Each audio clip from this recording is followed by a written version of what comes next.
I'm now live with audio. From YouTube. sorry? I'm now live with audio. Okay, I'm not gonna say it. Just wanted to give you a courtesy heads up. There's a buzz on there. Thank you very much. I didn't invite. No, I'm gonna do that right away.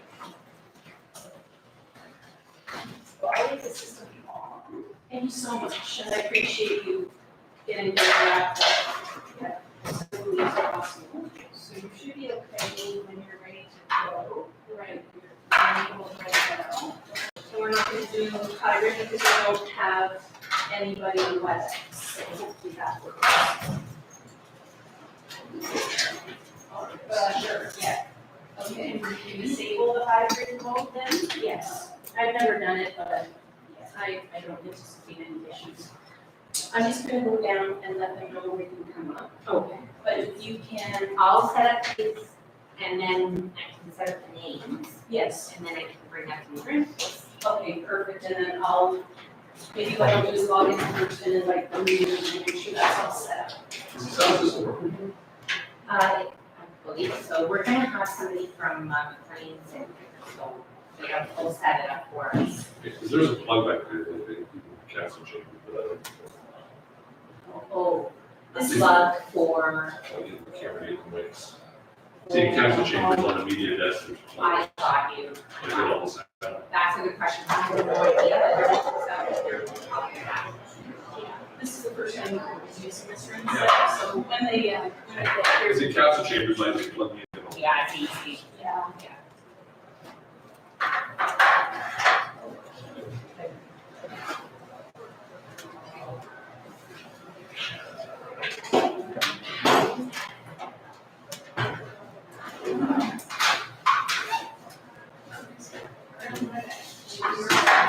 Sure, we need 264. 264 or do you have to do meeting with 264? Yeah, so it's actually broadcast. They're broadcasting 264, and the other one is host. That's fine. No problem. Host meeting with 264. Yeah, awesome. That's perfect. Thank you. You're welcome. Okay, Chief, so the meeting room information has been updated.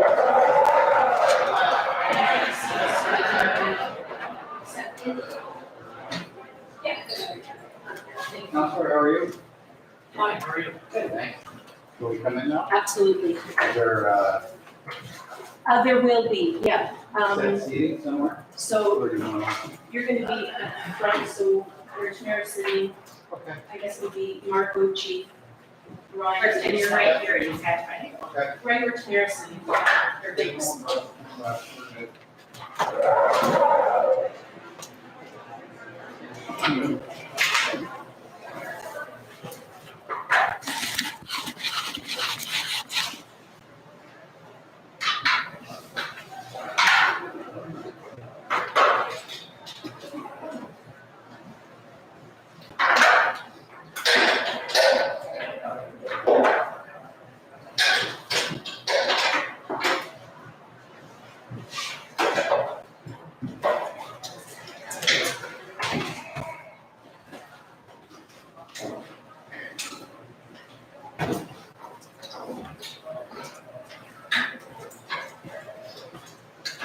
All right, have fun.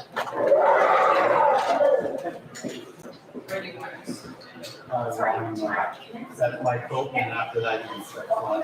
That way? I'll No, come no, this way. this way. Yeah, we're setting up similar to the shaken chambers where we have. Remember? I was the one honking at you right out of the Metro Park. Shirley said that was, Yeah. Because every frequently get going around corners of it.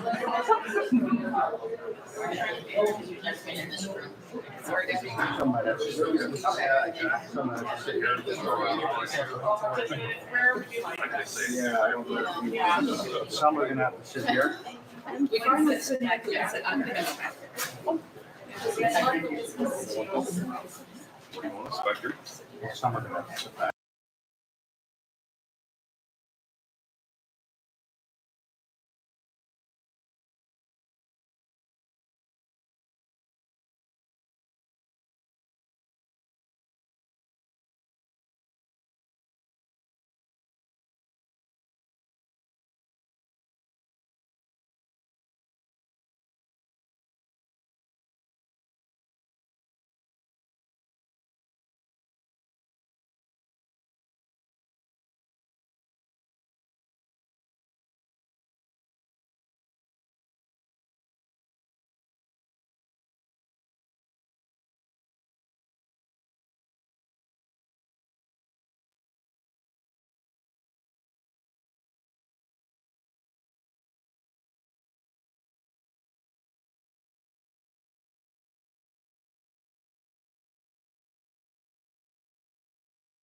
Yes.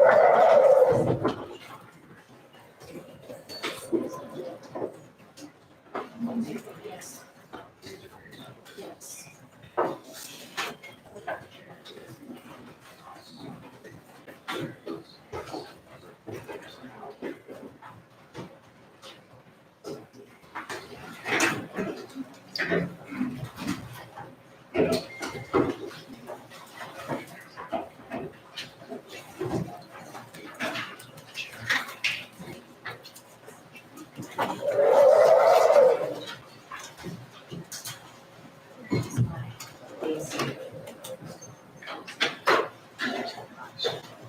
Oh, yes, right.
My apologies, I'm just trying to get some of the technology in the room to work, but we're almost there.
We're just waiting to make sure that the public can follow the meeting, setting up the website broadcast.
So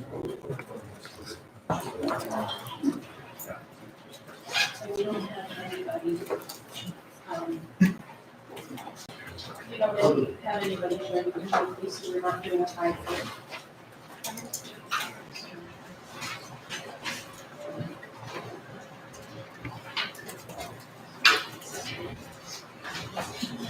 So if you can,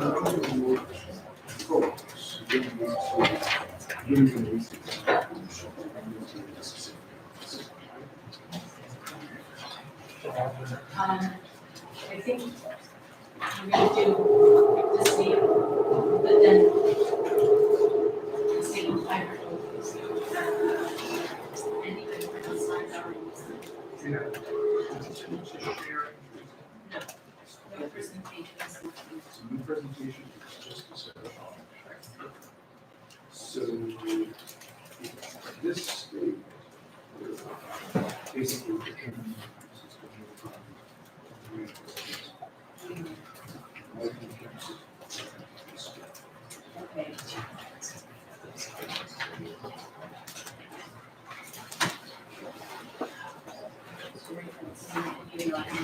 I thought that was because she was kind of.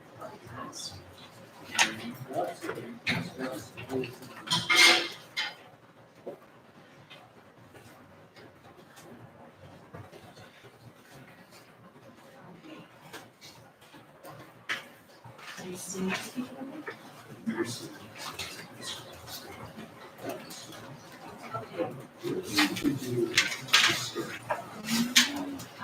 There's a link with the video, so.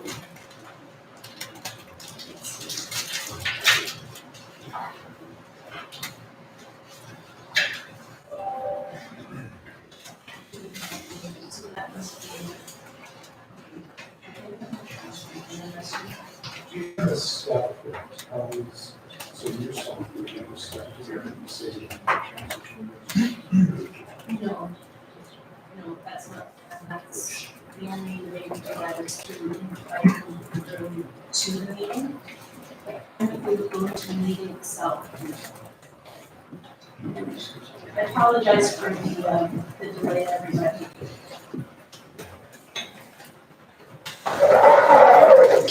We're fortunate that the meeting preceding us left early, so we could start the meeting, but there was a quick turnover, so it's taking a little while to make sure that we've got the live stream going.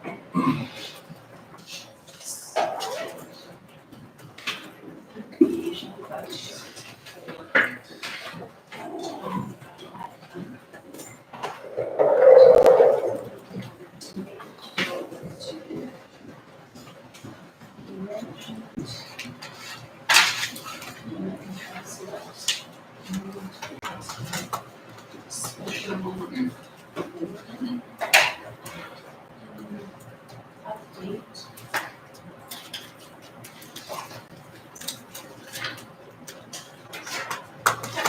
Publishing. Center settings. Chief, could you try to get in touch with Tamara? And get it at clerk's office, just to assist with getting some report center settings. For some publication.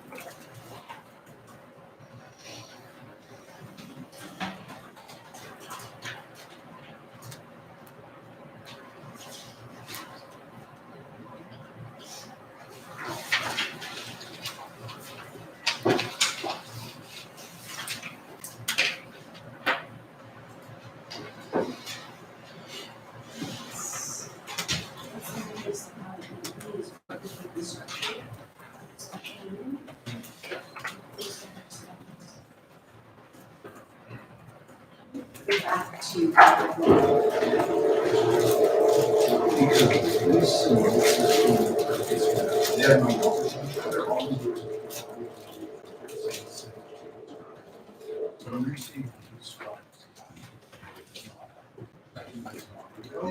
It's not. Definitely.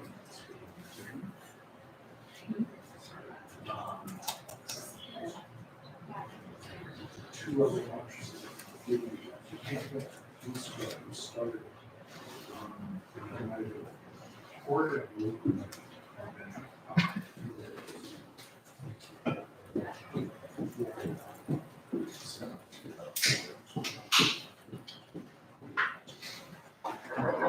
Let's see if I can get something in the box pieces. So I'm recording right now on a new high just to see if that impacts something. We're doing this the actual.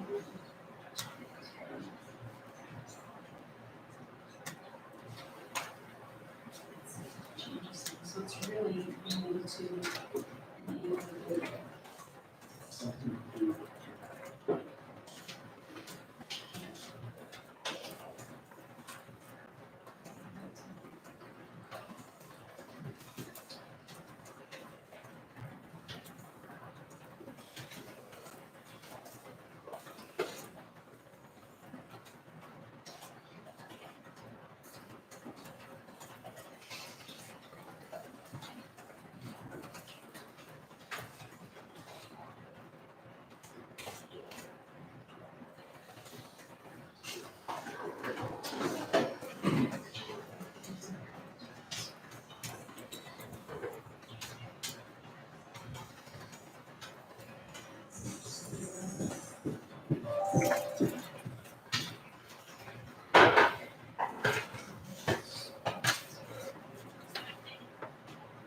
The door automatically goes when people walk by, so that's the challenge.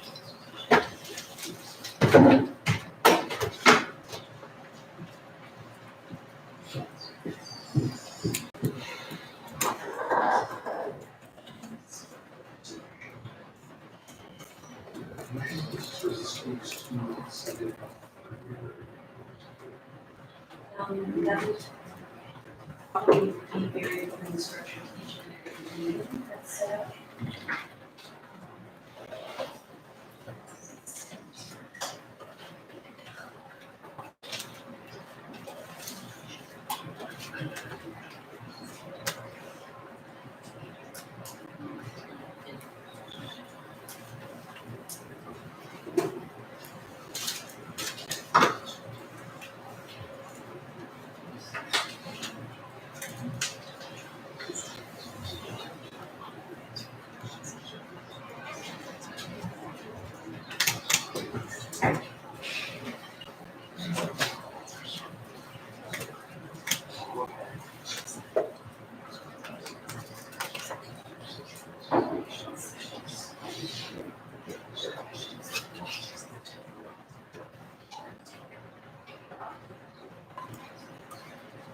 I think we'll wait until 12:15, then we'll have to have a discussion about how to proceed. It's going to work. Oh, good.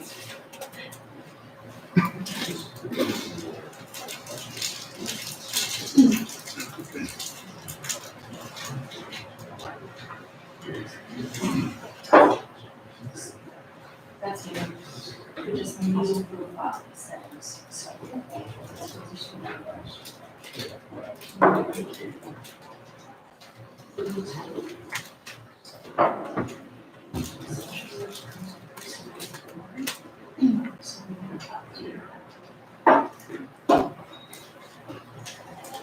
So it's not even here, so we need under administration.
and fancy stairs.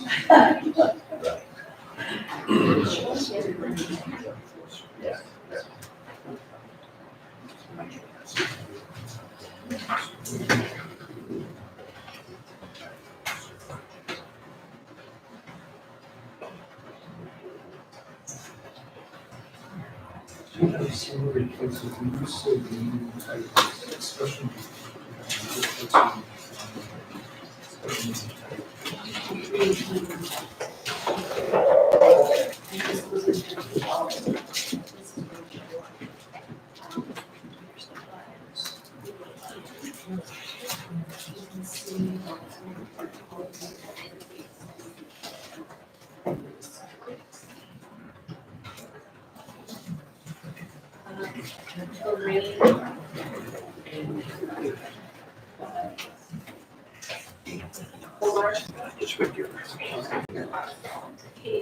They are Janet, Lisa.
We have help on the way. Thank you so much. The one issue I'm having at the moment is that I can't, start recording for the meeting, so I'm doing this with the meeting directory that actually, but I can't find it.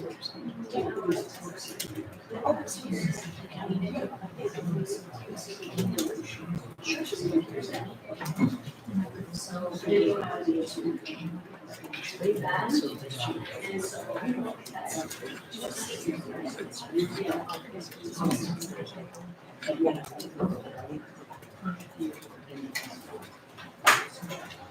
so here's the setup, as I'm able to, can switch it on when you start. That has been set up.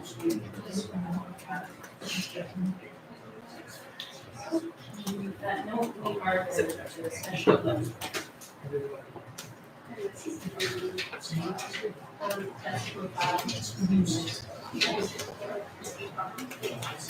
The last meeting we possibly tonight. That's that. I did email these channels as well.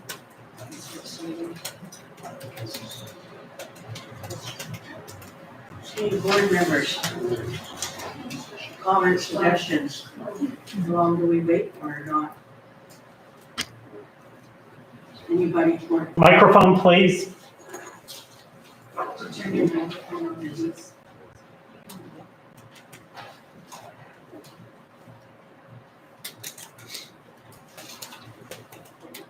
Do I have to hold it while I'm? No, you should just push it once and the red light should, light up. It's the one that's. Okay, so I'm just asking for suggestions. The meeting hasn't started yet, but we are having difficulty connecting to the live stream, which is important. And so what are our options? I mean, we can wait, we can proceed and continue to work on bringing in the live stream as quickly as possible. I'd like to hear some suggestions from the board.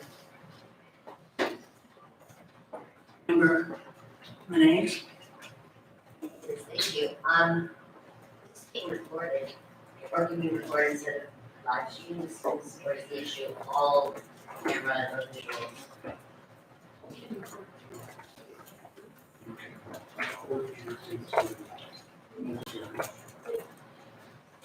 I'll ask Kirsten to respond. There is a possibility to do that. What I'm hoping for today is to be able to do both through eScribe, which is live stream, and record.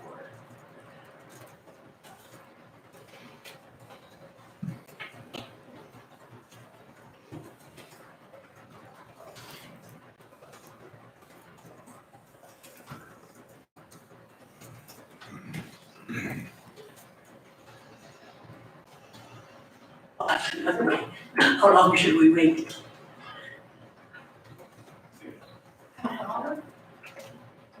Till 12:30? Then, We could recess.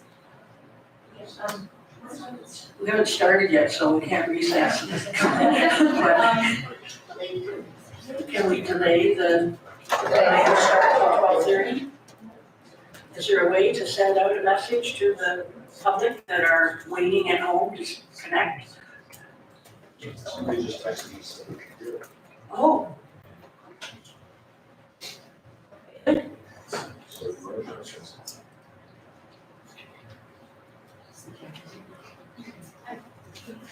That's odd because we're not in a mode that. you got the rest.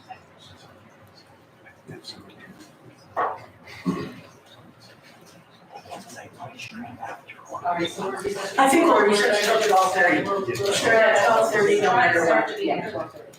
No matter what. Apologize to everybody.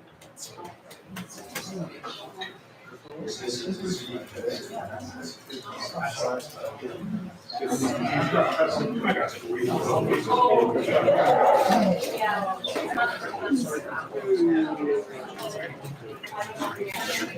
had success. We had success.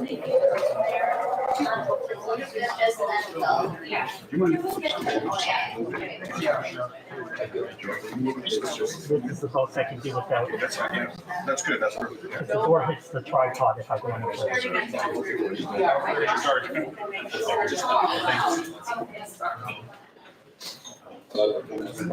Oh, there's so many of them. Okay, thank you so much. I don't know, downstairs. Oh, no.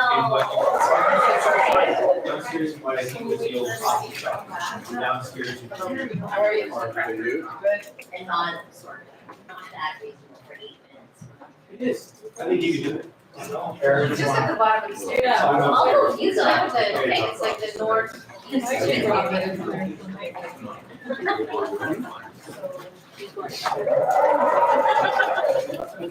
you.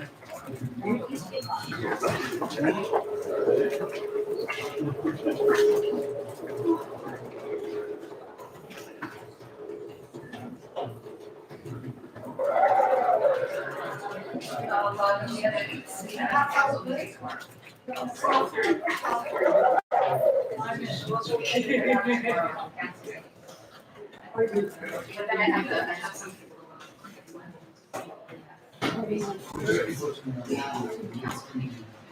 Oh, for the streaming, better, yeah. Okay, thanks.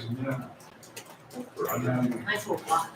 Sitting judge. Sitting judge is a problem. That's just. Right. So then you get everybody back.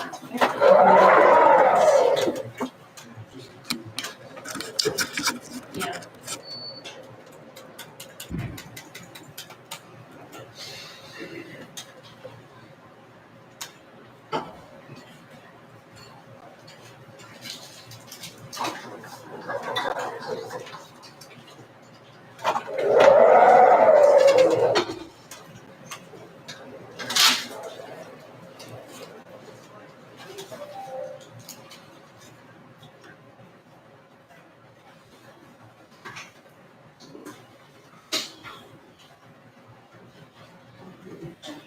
Good.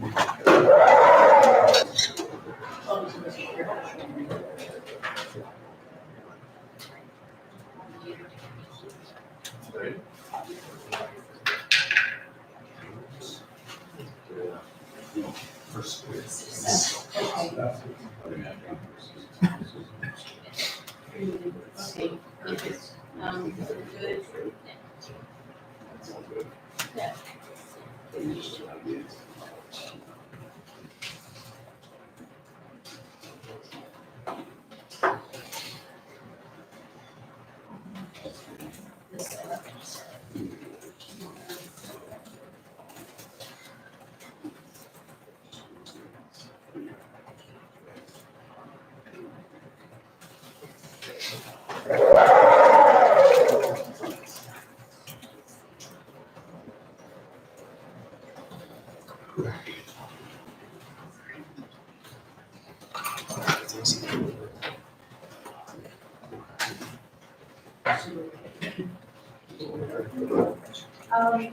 I just refreshed the screen. Yeah, unless they want you on that, that's the trip. I'm not sure.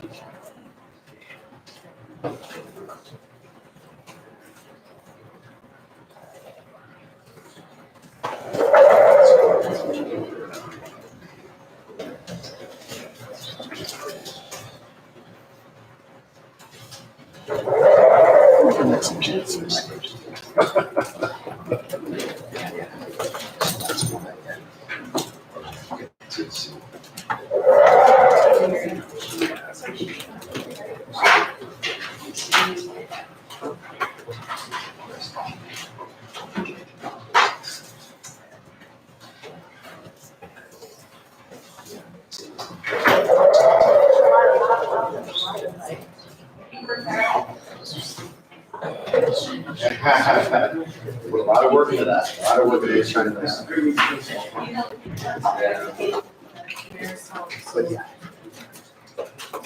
got this one, it's technology.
There's one straight back there. That's what they do. I'll have them.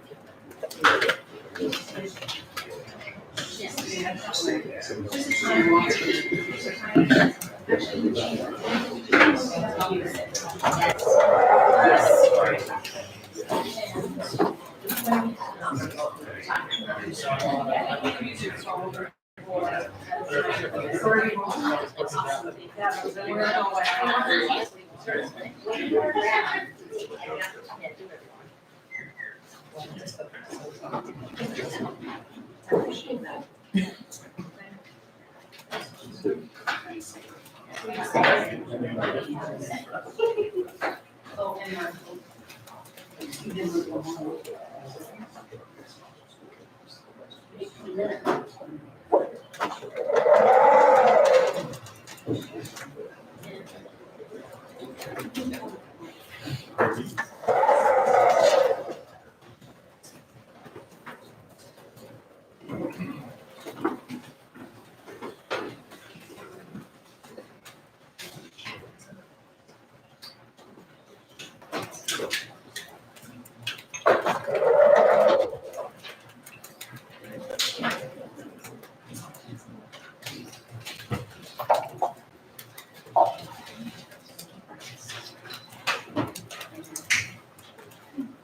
Ready now.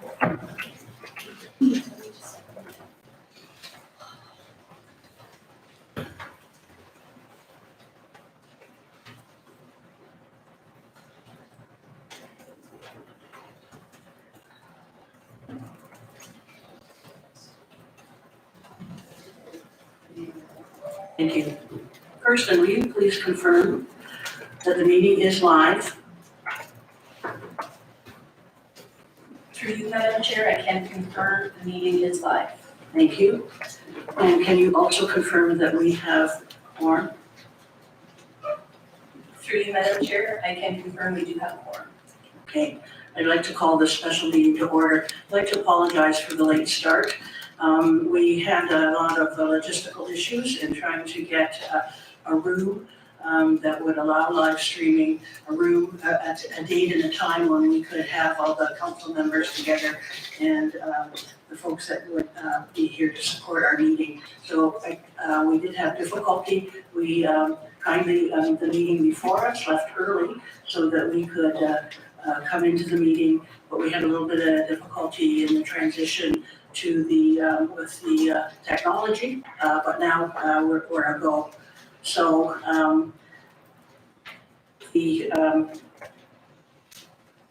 this is a special meeting of the board, and that the board, at our procedural bylaw, says that the board shall not decide upon any matter unless the matter has been specified in the notice calling a special meeting. And this provision may only be waived where all members are present to vote upon a motion to waive it. So and essentially what that's saying is that there's just the one topic and the one discussion that we'll be having in response to the information from the request from the city. All of the materials that will be considered today were available on the board's website, and members of the public can contact the administrative director if they want to acquire any documents in an alternate format. And just a reminder to everybody to switch off any electronic devices or put them to a non-audible function during our meeting. I want to acknowledge that this meeting is being held on lands which Indigenous people have lived for many hundreds of years, including my ancestors.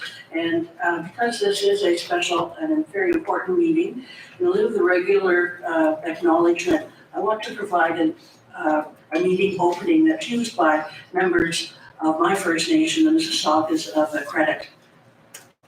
We give thanks to the Creator for allowing this gathering.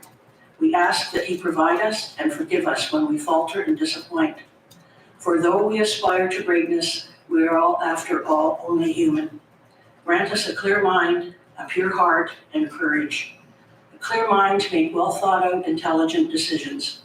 A pure heart to make decisions that are without personal bias or desire, and the courage to use both the clear mind and the pure heart in our lives. Let us set aside small differences.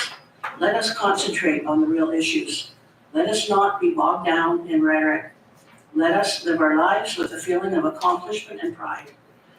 Most important, let us remember we are not enemies, nor are we adversaries.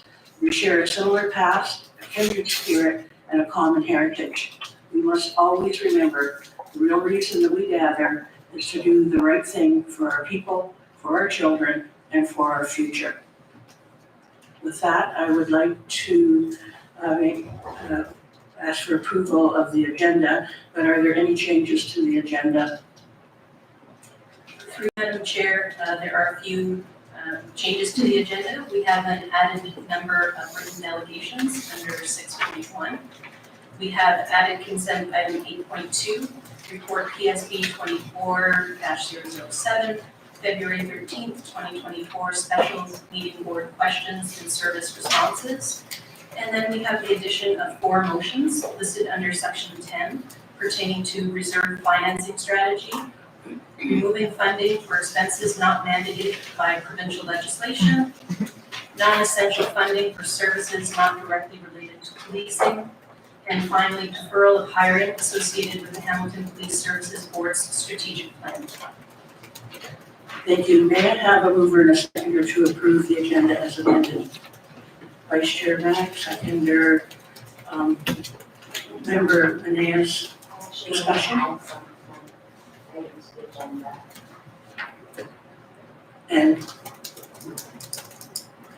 Madam Chair, I wanted to request one item be added to the agenda, which is simply a clarification from the chair on the circumstances of this meeting for the members of the council. I thought that I did, in the lead-in. Absolutely, my request is just to clarify for the folks tuning in, why the public was not able to come in person to watch this meeting. It's very important for us for the public to be, to follow what we're doing. If you look at the room, this was the only room that we could find that would allow us to have transmission in video at all. And I had really no other choice due to, as I explained in the beginning, the logistics of getting the people together at a time when we could all meet and to deliberate on this.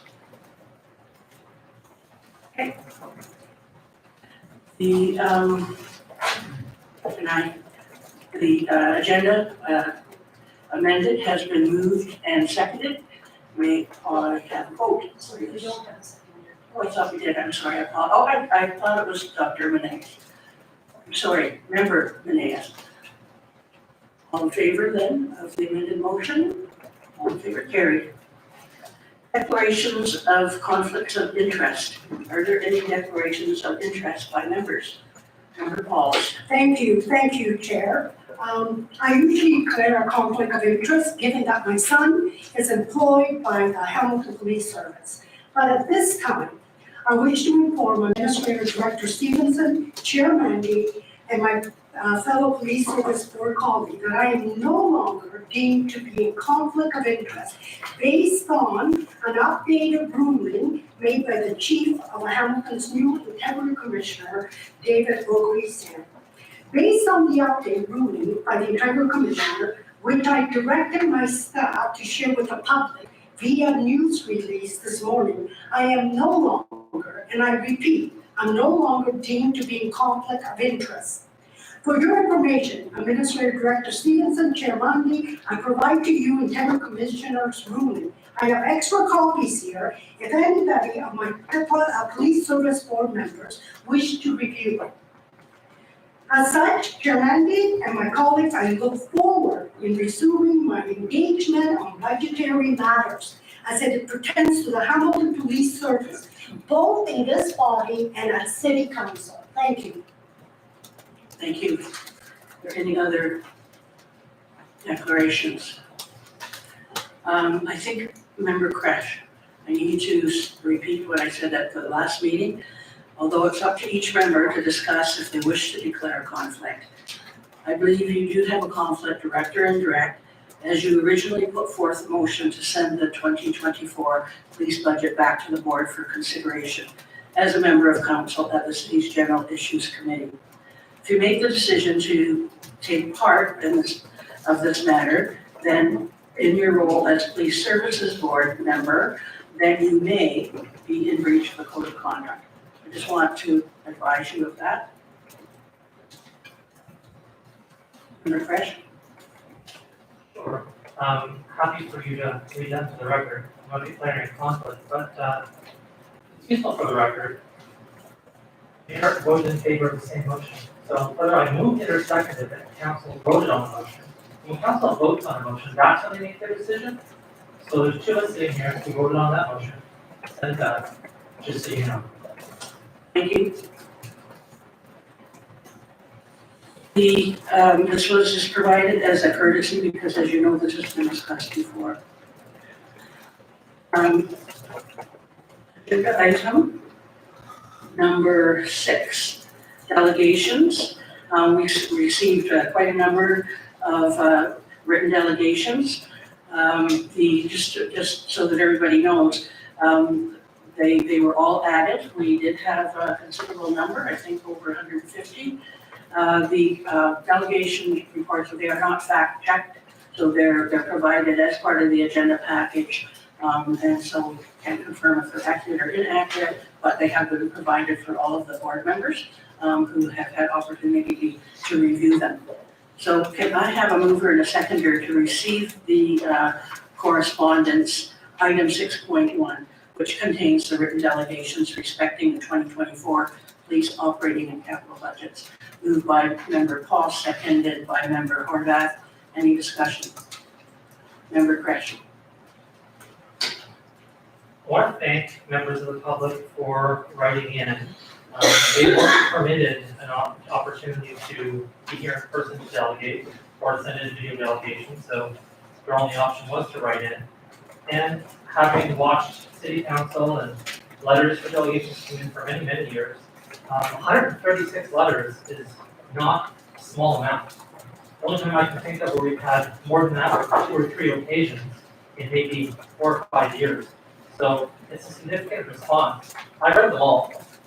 The vast majority of them call for reductions in the police service budget.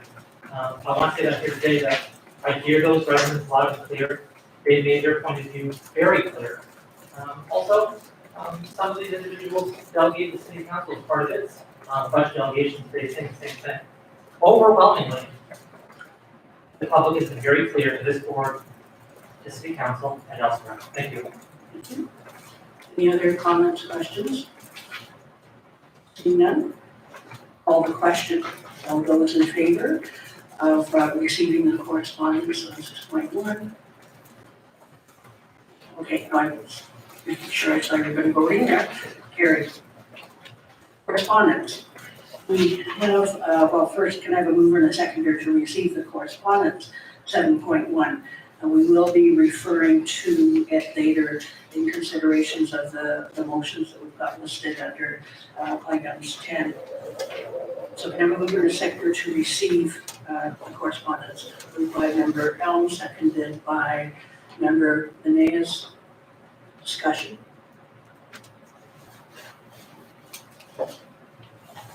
If not, all in favor of the motion? Thank you. Carried. We have a consent agenda. May I have a mover and a seconder to receive the consent agendas in 8. Moved by Vice Chair Bennett, seconded by member Pauls. Any discussion? Member Kresh. And so I want to speak to 8.2 briefly to say that I think if we're going to do this in the future where we have questions coming from board members by email to members of the service that are added to the agenda, we ought to have a formal process for that. I have no idea if anyone else sent any emails to the service in our last meeting today, though I have a sense some were sent. Those aren't on the agenda. I didn't ask for this item to be on the agenda. Essentially what happened was my email was sent to members of the service responded, and arbitrarily this was placed on the agenda without asking for my permission. So I just want to make it clear to everyone here that we're going to have a process whereby our correspondence with the service is put on the agenda so universally with consent. And there should be some details about how that works so we know exactly how our words, language, and private email correspondence is going to be put on the public agenda. Of course, happy for the transparency in general. I'm happy for the public to see the answers provided. But this process to me was problematic and I want to flag that to the board. Thank you. I will ask Administrative Director for clarification because in fact, what was circulated was not your email. It was information with the answers to many of your questions that were responded. And so we have checked. So first, can you Through you, Madam Chair. That's correct. We didn't forward any emails as part of the agenda. What was put on the agenda are the questions and then the responses from the service. We have to keep in mind that as a board member, you're acting as a public servant, and in your capacity as a public servant, your emails are considered professional versus personal. So it's not a matter of being in conflict with FIPA. And I didn't see any personal information within that data. So we don't see there being a breach at this point in time in terms of what was posted. Member Fresh? Thanks. To clarify further, it was an attachment to an email, fair enough, which is considered part of the email.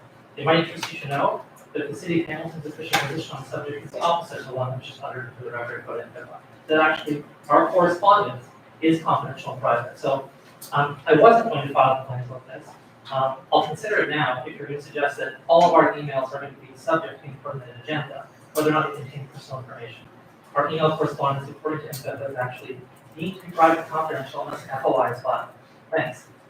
Just to be clear, your email was not forwarded. Member Nene.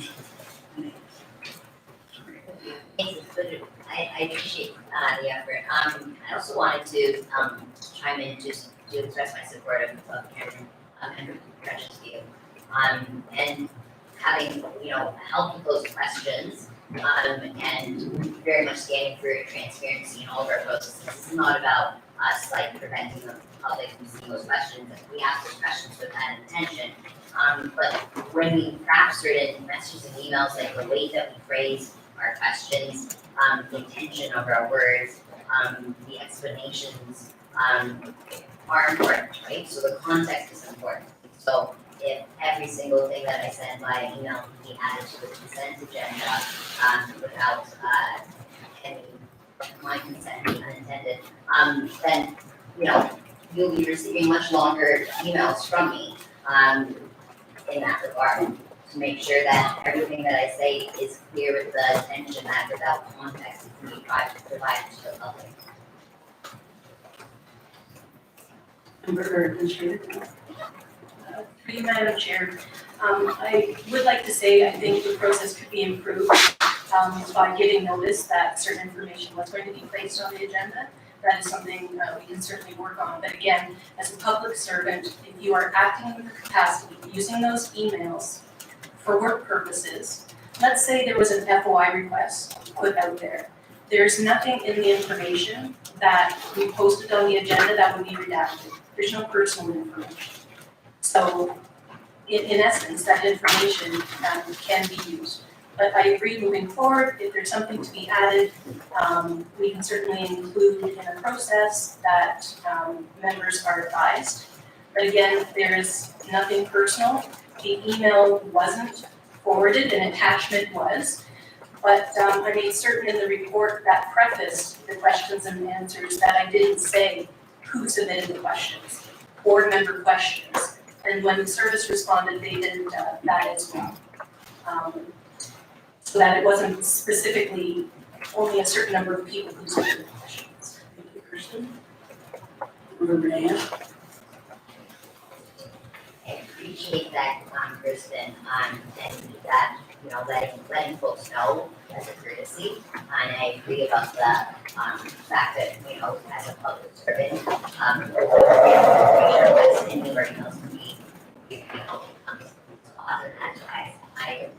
joined the board, we requested having a Hamilton Police email address, which I believe only the other members of council who are appointed to the board have. And so I think that's essential for us to all note about our processes when we're using our own private email addresses and what is considered in the public domain and what's not. So I appreciate that. Thank you. Member Horvath? Yeah, can I just say, I think it'd be appropriate to bring something back to the board in terms of future practice in this regard. I have to say that when not that we're the same, obviously, but as we went through our budget process at the council, and members were asking various questions, staff provided the responses to the councilors so that councilors would all be on the same page in terms of information.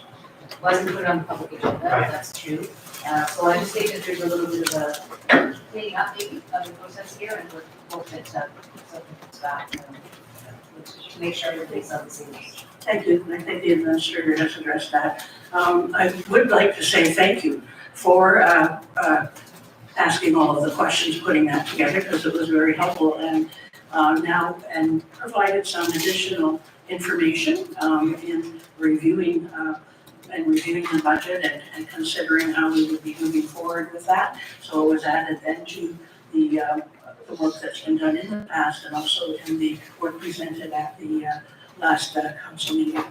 So I have a mover and a seconder. Oh, Thank you. I actually want to talk about 8.1, operating and capital budget. And since I haven't had the previous opportunity to engage in the discussion regarding the Hamilton Police Service budget at this time, I want to express my support for what I think is very reasonable, fiscally responsible maintenance budget for the Hamilton Police Service. It's been 5 years, I've been a council for 5 years, and for 5 years, my hands have been tied with, that I can't speak, I can't, so I just want to be clear. I believe that this budget, in the current form, is necessary to ensure sufficient policing to keep our city safe and to advance the police service for strategic plan. Okay, I'm going to interrupt you, I apologize. We're going to be having that debate specifically I thought later we on in the, no, this is really around accepting the, I'll accept it. what's on the agenda. That sounds great. Okay, so we are moved and seconded, we need a motion to carry, that we, to receive the consent agendas. Okay, vote, please. Okay, carried.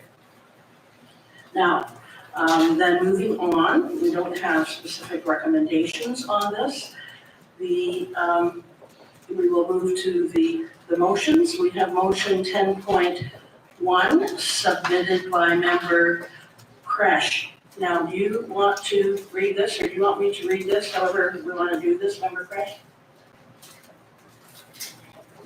Yeah, I didn't intend to read the entire thing to the record, it's on the public agenda, and we want to read it. But I would appreciate the moment to speak to the motion.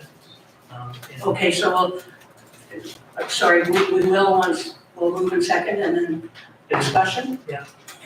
Moved by myself, seconded by Member member Menezes, Menezes, yeah. as stated on the motion. Okay, moved and seconded, discussion, go ahead. Thanks. So I won't get into this in too much detail because it's all spelled out there quite clearly. But long story short, the city of Hamilton set for a reserve financing strategy that looks at the 2024 and 2027 calendar years and looks at something called the uncommitted or discretionary reserve balance. Discretionary reserve balance is around $260 million.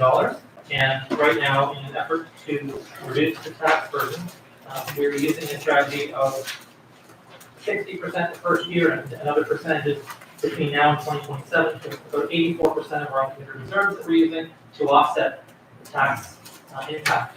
So I'm suggesting that the Hamilton Police Service do the same thing. I did some quick math here in this motion. I'm not suggesting it's perfectly right down to every cent. We had about a week to put all this together, so if it's all perfectly accurate, I'll be surprised. But it's as close to accurate as we can get the information we had. But the spirit of it is, and they just approved, that the Hamilton Police Service needs the same reserve financing strategy that the city is using. If it's good enough for the city, it should be good enough for us. That's my motion. Any other discussion?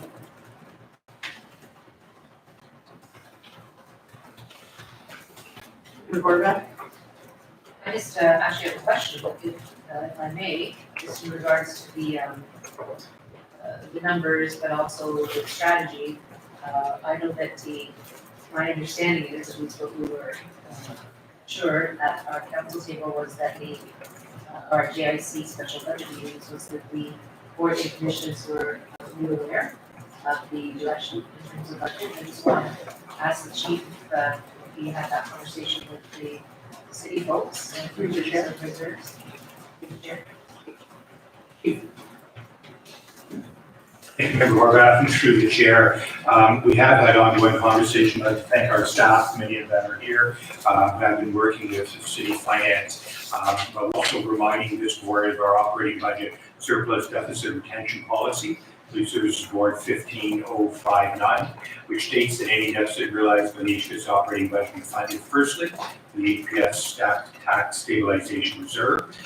As we had also come into the December the 14th of our board.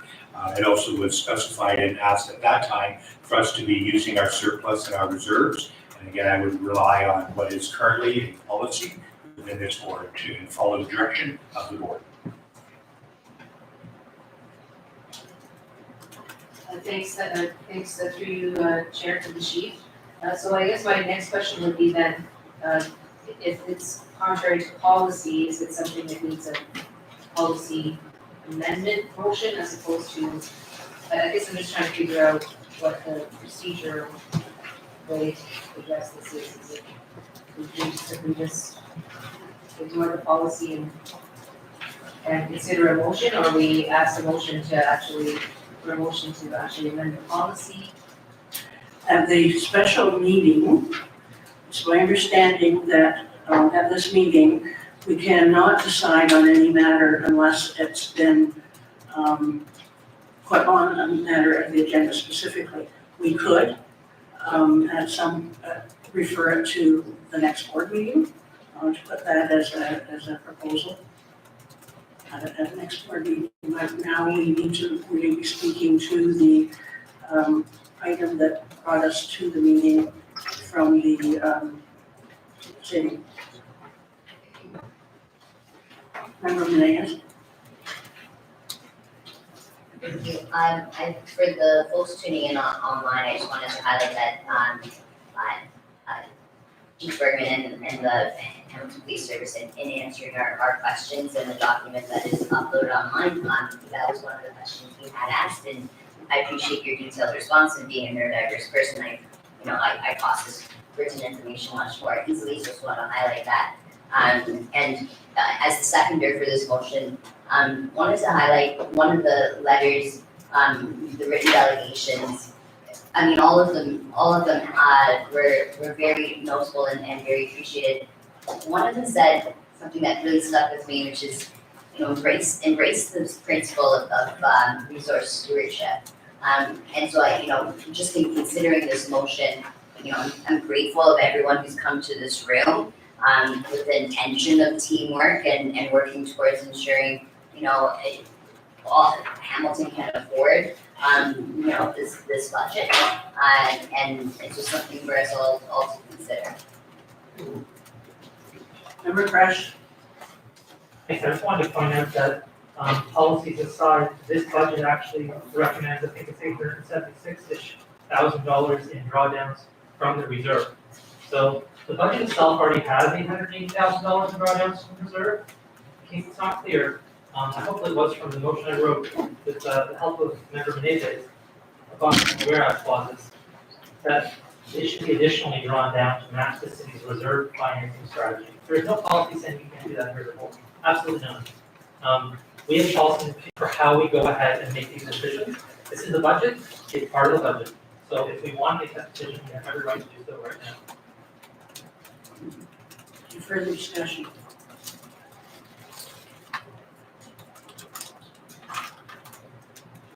Seeing no further discussion, I will call the question. All those in favor of the motion?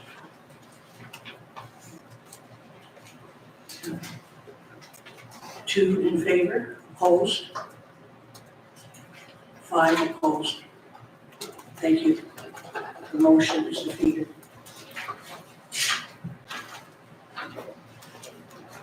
Moving on to 10.2.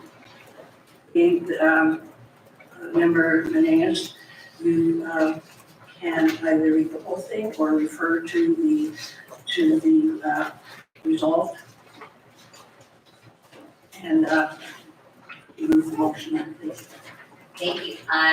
Yes, I am not going to read the whole motion, but just outline that, this was a motion about non-essential funding for services not directly related to policing. And the whereas clauses address costs like cable TV,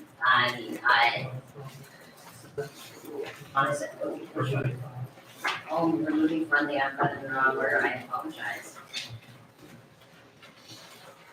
So, thank you. I apologize for that. This motion is about removing funding for expenses not mandated by provincial legislation. The whereas clauses outline costs associated with things like the mounted unit, ceremonial units, which is like the chorus and pipe bands, and corporate communications and public affairs. The therefores, therefore be it resolved that funding associated with the mountain unit, a total of $914,068, bless you, be removed from the 2024 budget. That funding associated with the ceremonial units, a total of $37,300, be removed from the 2024 budget. That funding associated with employee costs for 2 constables in corporate communications and public affairs be removed from the 2024 budget. That any funding associated with advertising and promotion, account 55401, a total of $118,000, and let me say that one more time, $118,100 be removed from the 2024 budget, and that the Hamilton Police Service explore the cost-saving opportunities in combining its corporate communications and public affairs with the City of Hamilton's corporate communications division. And so, in supporting this, And I just want to get the motion I and apologize, yes, sorry. absolutely. Seconded by member Crush. Any discussion? So, you know, my feelings behind putting forward, moving this motion is, you know, the concepts of being fiscally responsible, right? When I was listening to the in-person delegations to City Council about the budget, and I'm again so grateful for so many of the residents in our city for taking the time to speak about the budget, is that when so many of our residents who delegated spoke about how, you know, they fear about becoming homeless, they fear about not being able to afford their houses. They fear about, you know, the impacts of the increased taxes levied by the city in order to afford certain things on the budget. And so I think about the concept of, you know, the police services, along with all of the other services in our city, together, communally, help to provide, you know, the environment for a safe community. And in that regard, I think we all have to come together and work as a team about making sure that the services we're providing are also affordable. And so, you know, none of these services that we are recommending, you know, that funding be removed for or expenses, none of them are mandated by provincial legislation in terms of providing safe and effective policing. And for all of the members who wrote in written delegations, who were not in favor of reducing the budget, they almost all outlined their fears about reduced patrol officers and beat officers. And so none of our recommendations are removing those services. Member Crush? Yeah, thank you very much. I think that it's important in bringing forward this motion, thanks to Member Menendez for doing so. Just to mention a couple of things here. Ceremonial units here specifically, I can't understand how these are mandatory or necessary for effective policing. I don't have a question about it, it's just my opinion. I know things like the canine unit, for instance, do have some legislation tied to the canine unit, and it's that's kind of rather clear. These things are not outlined in the same manner, and so I think that if we're looking for things to trim from our budget to send back to City Council, I think these things are prudent cost-saving measures.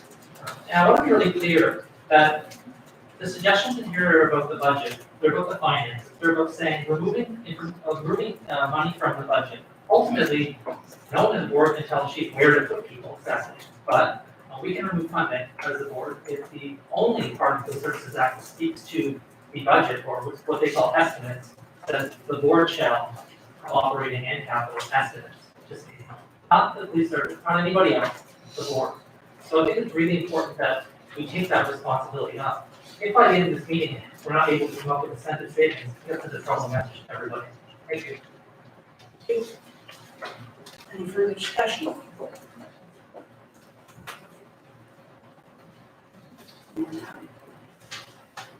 Okay, now we'll call the question.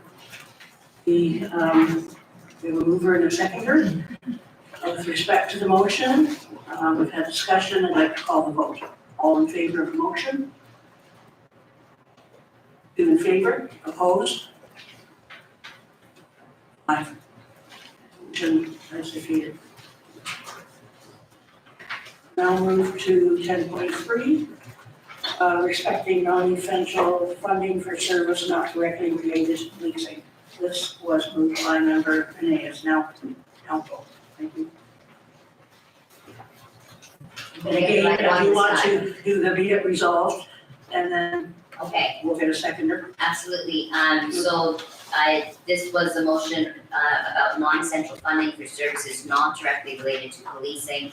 The whereas clauses, which I'm not going to read out verbatim, address costs related to, cable TV, survey monkey license, office supplies, and retiree events and website redesign. And so therefore, be it resolved that the cost of cable TV with a 2024 impact of $19,600 be removed from the budget. That the cost for retiree events with a 2024 impact of $19,400 be removed from the budget. That the cost of the Hamilton Police Service website redesign with a 2024 impact of $100,000 be removed from the budget and deferred to 2025 with a reevaluation to determine the value for money budgeted. That the cost for community satisfaction survey with a 2024 impact of $60,000 and a survey monkey license with a 2024 impact of $1,900 be removed from the budget, and Hamilton Police Service explore working with the City of Hamilton on similar surveys that it conducts. That the cost of office supplies of $408,535 be reduced in line with per employee spending by the City of Hamilton. Exact numbers to be confirmed with the City of Hamilton. Well, with the Hamilton Police Service is estimated to have staff at 15% of the total number of staff in the City of Hamilton, for an approximate savings of $347,254.75. Thank you for staying with me for that math. And that the cost of $500,000 for the Mountain Station parking lot be deferred and removed from the 2024 budget. And that the Hamilton Police Service report back in advance of the 2025 budget with respect to the potential to merge duplicative departments, including but not limited to legislative support, legal, accounting, information technology, and human resources. Sorry, I apologize, my page was on 2 pages, sorry. Okay. Is there a seconder? Member Crash? Any discussion? Member Pauls? Thank you. I'm sitting here and I just, I'm reading this and this is micromanaging the budget. Even a paperclip or a pencil, this is Scott's fault. I look at the 2024 budget includes cost retiree events. I went to that event. Did you? Were you there? I went the to the chair, and it was important to be there. These are people that service the city of Hamilton for up to 40 years, 50 years, I think I heard. While I was there, I was touched. It's something that we must do. We really must. And, I was going to talk prior to the mountain police. Do you know that how it's not ceremonial only? When we have the recruits, when we have promotion, I was there the last time. Were you there? I was there. I tell parents, Member the Paul. yes, I'm just, I will calm down, but I'm just saying this is micromanagement. And I just want to say, that when I went to the recruit celebration and the people that went, the families, it was wonderful to see the mountain police there with the horse, it was great. This is what we wanted to portray. Now, that's not all they do. They do crowd control, they do a lot more than that. I had an event chair for RCF, and I did a race for them to raise money. It's I actually have to stop you because you're not speaking to this motion. I am, I'm just speaking to each one, saying, this is micromanaging. I just say how important the choir is, the pipeline, everything that is mentioned. I think it's important to have those services. And I look at this, and to me, it's micromanaging. And I think we cannot micromanage the police operational budget. Thank you. Thank you. Member Crash. Thank you, and I didn't really say this previously, but it's fair play for everything, and I presume that everyone knows rules of order, but if somebody wanted to make an amendment to this, if they had a clarifying dollar amount, if they want to quibble with something, they're welcome to do so. But on this micromanagement point, I would say that this motion alone, just based on adding up the clauses that are in the therefore be it resolved area, equates to savings of approximately $1 million. If micromanaging is at the level of $1 million, I find that pretty concerning. $1 million is a lot of money to most people. A lot of money in this budget represents a full 16th of the asked increase this year. Together, that motion alone, again, $1 million. And congratulations to Councilor Paul for attending the event. Thank you. Member Mays.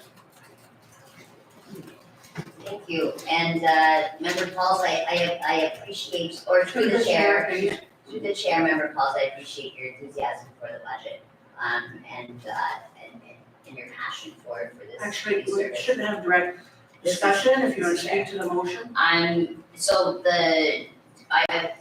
being the person who moved this motion, I wanted to highlight a few things. We talked about the parking lot.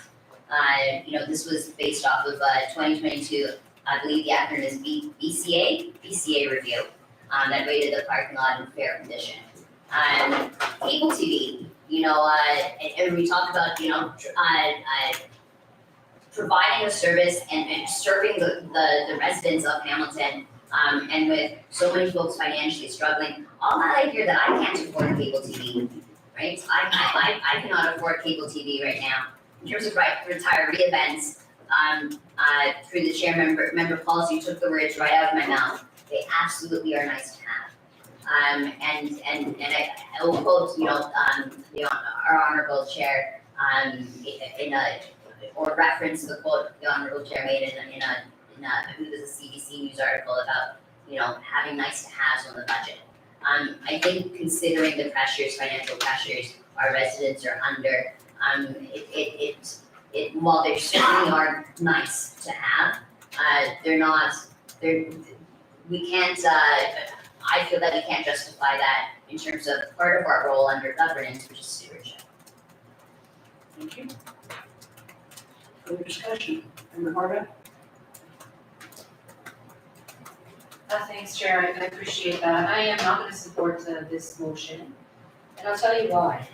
I don't operate the Hamilton Police Service. I'm not a member of the Hamilton Police Service. I'm not a member of the management of the Hamilton Police Service, absolutely not a member of this board. And I believe it's my job to look at what the service brings forward and determine whether it's reasonable or not. There's an old saying that says, you can know the cost of everything and the value of nothing. And I worry that the message that we're sending to the service and to the people that serve the people of Hamilton is that they're not valued. And for me, that's very, very problematic.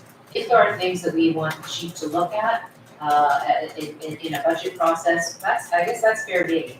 But what I would say is that the propensity to get into the operations of the service is not really our role as a board. If we wanted to trim the budget by $2 million or $6 million or $10 million, then we should send a figure back to the chief and say, this is not acceptable, we need the budget to be trimmed by this amount or that amount. But going into the details, I think, says that we don't trust the people that work for the Hamilton Police Service, that we don't trust the financial people, that we don't trust the chief, that we don't trust any of the folks who are serving as members of the service, and that we don't respect their contributions. And I do respect their contributions, and I do respect that they're professionals. You know, do I think that we can perhaps look at something further in terms of how we work together with the city in different ways? Yes, but I think it's really dangerous to suggest that the operation of a police service equates to the operation of the city of Hamilton. I can tell you for sure that even within the city of Hamilton, various departments do things differently. Various departments use more paper clips, to use an example that was used by another member. Different departments have different ratios of management, which I think we'll get into in another part of the conversation. But I think painting everything with such a brush of simplicity is not appropriate. And we need to remember that this is a particular kind of service, and that we need to be really thoughtful about our roles as governors of this organization and the message that we send. But I do always believe, and that's why, you know, looking at the other side of the fence in terms of the city, I put together directions around making sure that we're doing everything we can to reduce the pressure. I think we can do that here too, but getting into the minutiae, I think is not our role, and I'll just say that for the record. Thank you. Member Fresh? Thanks for your comments, Member Horvath. Don't agree. I think that there do that very thing at City Council. I remember many members of council the last couple of months speaking specifically to operational matters to do with the City of Hamilton's budget, specifically around FTEs even, about numbers of FTEs, numbers of vehicles, whether or not certain gas is needed for certain vehicles. All of this stuff has been discussed with you present, so I'm not sure why suddenly over here it doesn't matter. Happy to have that debate. Also, if you want to put forward a motion that's a blanket motion asking for there to be a reduction of a whole entire amount and send that back as a recommendation here, I'll support it. We put this together, I can speak for myself, I put this together based on the information I have, based on doing a review of the budget. Then frankly, this has been the only process this year to do it in this manner. So I took advantage of that process, came forward here with things that in a week, we thought, and I thought we could reasonably amend the budget to include reductions of. Given more time, more fulsome discussion, happy for further discussion, but hey, like, these other things could be included, or we could suggest a whole blanket amount. How do we do this? I think it's a fine job to do that by looking at a line by line budget. I don't think anything's wrong with that. I think it's fine to suggest these things. They're all in the budget. Member Horvath? Thanks, Chairman. I would just say that the suggestion that was made that there was no, that this was exactly the same as what was happening at the city council is erroneous. In fact, we had a process whereby members were working with the staff to come up with things that made sense and that staff supported. And you can correct me if I'm wrong, but I don't think that that's the same process for you, Mr. Randy, that happened here. And I don't want to continue to beat a dead horse in this regard. I guess I shouldn't use that because that's kind of disrespectful. But I don't want to kind of continue with this discussion in this format. But to put something forward as being the same when it's not is really not fair. Thank you. Member Fresh? I completely agree with the mayor. We did not have a process here that was robust as the city's process or similar to the city's process. If we had had that process here, perhaps we'd be forced to have a discussion in this format. Any other discussion?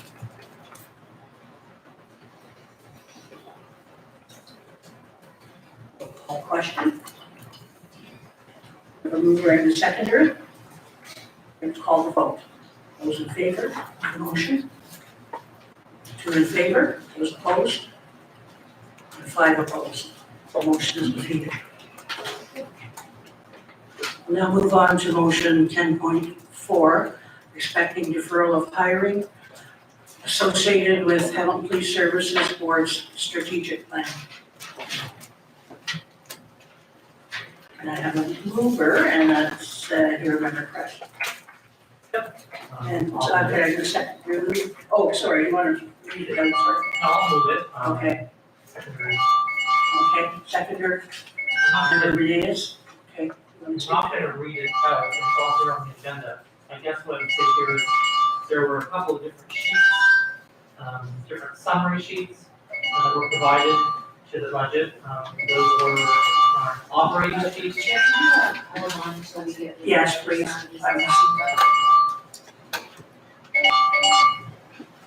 Have we found the culprit? Okay, thank It's you. okay, everyone, a cell phone was going up, 2024 will be okay, that's pretty lower. Okay. But I'll start again. So please- Anybody's, Please start. Yep. Yeah, I just want to say that I think we should defer these costs. I think that there are legislative costs that are as part of this, that I've outlined to think about talking what those legislative costs are. And part of this is talking about specific cost deferrals.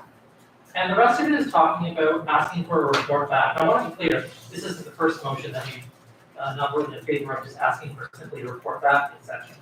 But trying to get a report back here on using reporting ratios by rank, eliminating positions through attrition, and report back on standing units. Because again, recognizing that the decision to stand the units themselves is not for us to decide. We can just remove funding for them. But I think those reports back would be helpful.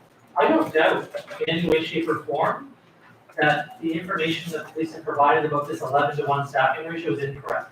But I'm sure if we looked at it as a more detailed manner, if we looked at it sort of division by division or rank by rank, we might get other numbers. In fact, if we apply that same methodology to the Hamilton Fire Department or the Hamilton Paramedic Service, we might even get lower numbers there. No idea. I'm just comparing the only data that exists. Right now, the city of Hamilton presents its staffing ratios in these numbers. And the Hamilton Police presents its ratios in these numbers. There's obviously a not a congruence there. The more I talk to people in other parts of the city, I see that maybe the methodology we're using, everyone's using, needs to be reviewed, so we have a common methodology, right? So I don't doubt that, but these are the numbers we got. This information that I have in front of me, and this is what we were presented with as a board. So this is why it's written this way, and this is what the motion's about. Hopefully that's helpful. Thank you. Discussion?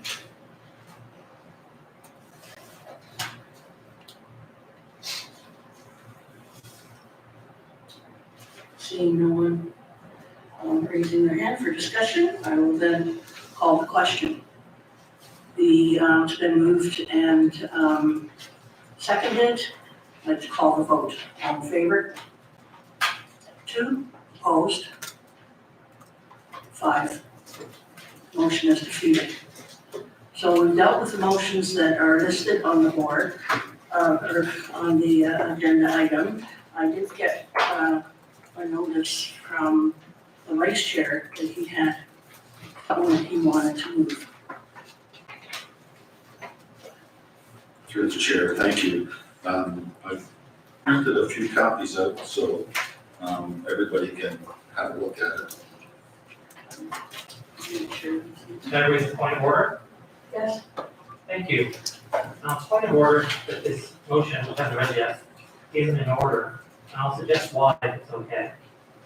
At the last Hamilton State Services Board meeting, when Member Menezes attempted to bring forward a motion, she was told, and I'm not quoting, I'm paraphrasing, that her time to add a motion to the agenda was during the approval of the agenda, and she would not be permitted to move any motions on the agenda as the time for doing so had elapsed.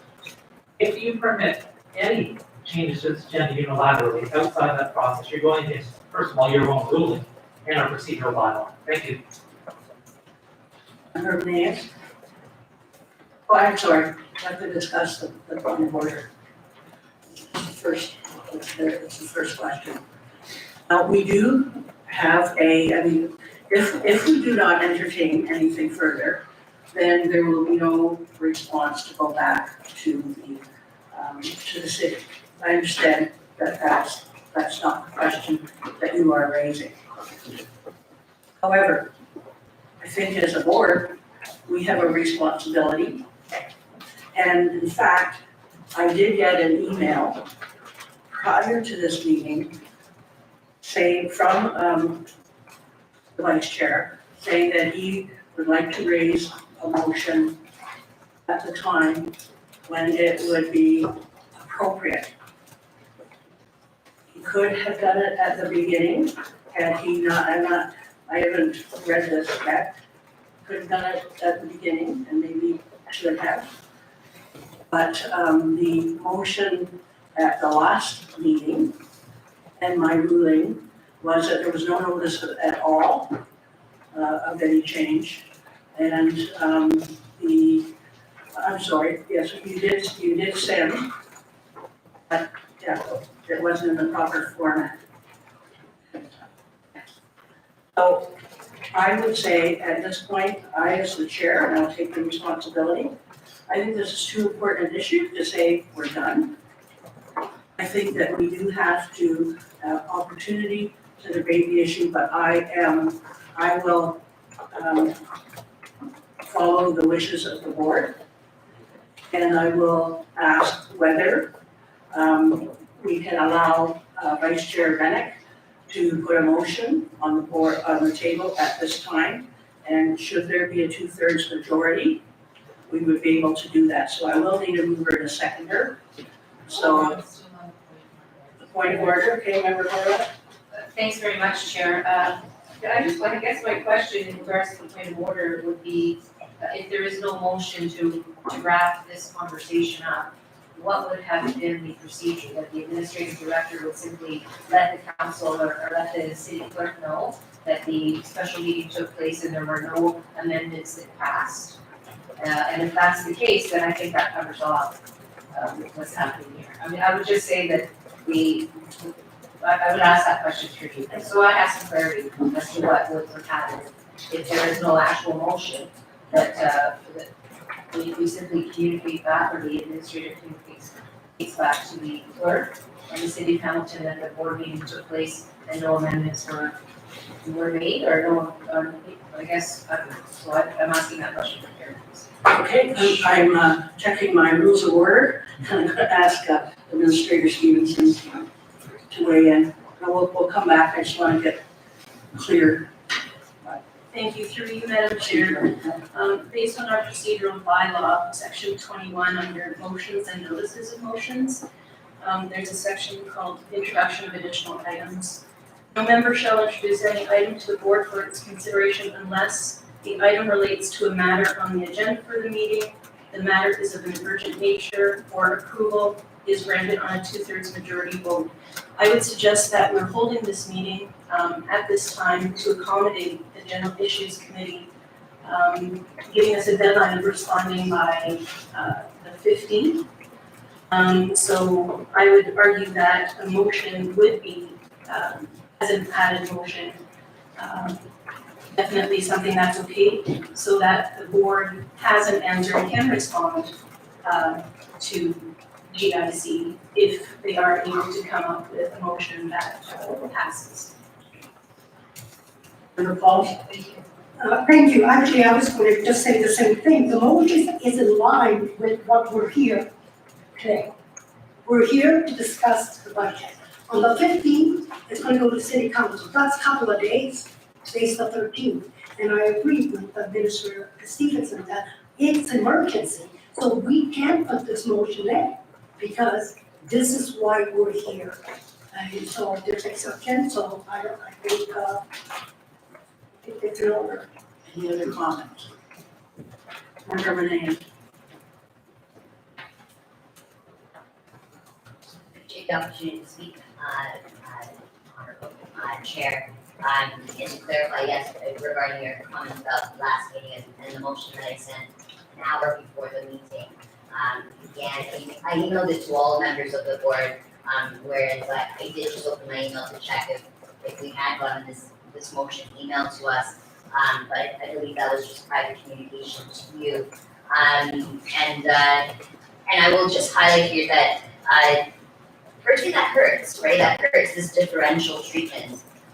If we're in a primary care crisis, I canceled the clinic in order to ensure that, as we all agreed, in an emergency meeting, we had questions for clarification and we had motions to put forward And as was highlighted, I believe by member calls in the last meeting, that I do not have a lot of time, but other members on this board who are in fact retired have more time and more time to dedicate to this board. It hurts that this motion that is in fact 2 sentences, we were not able to come up with that. And by the very specific deadline that was very clearly communicated to the entire board to submit motions for this meeting. I just want to highlight that. Member Crash. I want to just reflect on the fact that Member Menezes' motion at the last meeting was germane to an item on the agenda. Didn't suggest that that was urgent to them, and again, was still turned down. I think that putting a motion forward now is completely contrary to what happened at our last meeting. And also, I think it's hurtful that some members are being treated in a different manner than others. That's my perspective on the subject, is that others are being given access to processes that some of us just aren't. Member Horvath. Thanks, Chair, and it's probably just me because I have a lot of things always on my mind and always on. But I don't recall the specific nature of that particular amendment, or rather motion, and whether or not it was in fact germane to any of the agenda items on the board agenda for that day. And so it leaves me a bit of a lack of understanding in terms of whether or not the or the suggestions that are being brought forward are in fact the case. And so again, I really don't know what to do about that, except to say that I don't recall exactly what was there and whether or not it had anything to do with items that were already published on the agenda. Okay, thank you. I am going to suggest out of abundance of caution, as one said, that we heard from the administrator that when there is an urgency, when it's the issues there, but I will, in all caution, take a vote, 2/3 of the, we need a 2/3 majority vote to place the item on the agenda. So, may I have a show of hands for those who wish to place or permit the additional motion? Opposed? So it will be carried, 5-4 to opposed, that member Bennett, would you please bring forward your motion? Say Vice Chair Bennett. Thank you. Through the chair, I'll read out the motion that the board stand behind its recommendation for a 2024 budget increase of 6.88% or $13.32 million for a total combined budget of $206.92 million. Presented by Chief Bergen at the General Issues Committee meeting, January 22, 2024. And that the Administrative Director, in collaboration with the Chair, send the board's decision back to City GIC Committee no later than February 15, 2024. Thank you. Is there a seconder? Calls. Discussion. Member Crash. Thanks. At least this motion gives me a chance to make up some wrap-up comments on budget deliberations. I'll keep it brief. The fact that this board absolutely refused to find any savings when every other city department was asked to, when the amounts of savings that were required from other frontline services, like Hamilton Fire Department at 6.5%, Hamilton Paramedic Service at 3.9%, and many other divisions and departments who had to go without FTEs this year, had to go without operational teams this year. What's to say to the public as a board that we can find absolutely no additional savings is completely contrary to the entire spirit of the process of the city's budget this year, which whole thrust was that we started with an outlook of 14.2, went to 7.9, and then councils collaboratively came forward to try and find areas of savings. No one else here bothered to put a single cent on the table. Did no work whatsoever to suggest any savings in this budget. Sad, as far as I'm concerned, that we can't be doing what the city is doing, what we see the majority of people on council doing, working hard to find savings. That's a decision of this board, that's up to them, ultimately, it's not my decision individually. Did my best effort, thank Mayor Menezes, many hours of work over a very short period of time to try and bring something forward. And that stuff could have been amended, someone said, hey, maybe we need to cut this by this exact amount, suggest, but how about we cut it by this amount, or how about we come up with a blanket amount? Zero, no work was done, no motions came forward. I want to highlight that, I think it's a sad day, thank you. Member Elms? Through the chair. I can understand that members Gretchen Menezes are disappointed at today's outcome. That said, what's different about us and the city and our position as a board is that we are bound by sections 11 and 40 of the Police Act. And after the 1st of April, the new act. So we do not have the ability to reach into operations, and most of their motions attempt to do that. So then you combined in some of your motions, To the chair. a saving, then they, but in a savings component and a policy component. We can certainly come back and talk about the policy components between now and next year. I've never seen the chief not be willing to freely answer every query, and no evidence than in the past. And the work by the staffs at our own board and at the service have been fantastic, to the point where they're answering multiple queries for clarification daily, right up until 11 o'clock last night. I'm sorry it didn't work out the way they would like, but I think it's unfair to say that we haven't given it a good look. Member Horvath? Thanks very much, Chair. I want to say that it really does behoove us as board members to make sure that we are following not just the letter of the law, if you will, when it comes to the act that we are governed by, but also I think it's important that we make sure that we're not inadvertently sending a different message to the public in terms of what can and cannot be done in terms of the operational work at this board and making sure that we're not in contravention of the act is really important. I would say that I think that there are real misunderstandings out there, and I think it behooves us to not continue to allow those misunderstandings to exist or to feed into them, if you will. But I do think that there is also another piece to this, Chair, that we need to work on, and that is something that was mentioned in comparison to other processes, and that's around collaboration. There was no collaboration here whatsoever, and that is the crux of the matter, I think. And we have to find a way to be better at that. Now, I would submit that the process here was brought initially in terms of attendance and members even in place at the time, but that's not a reason to not try to collaborate and work together. And I would just hope that going forward, that's where we are. I do say though, once again, as a member of this board, my job is to be a member of this board and to work with all of you other members around the table as well as the service to try to provide the best possible service at the best possible investment and savings, I guess,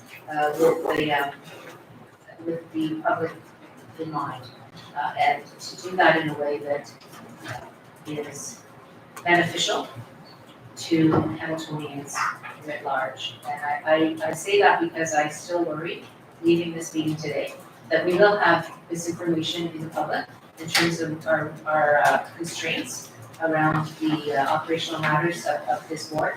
And, if we go around and do things through a back door as opposed to doing them up front, it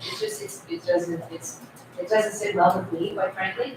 And so let's have a little more collaboration going forward, and I think that would be very, very helpful to all involved. We have service members, staff, the board members, and most importantly, people.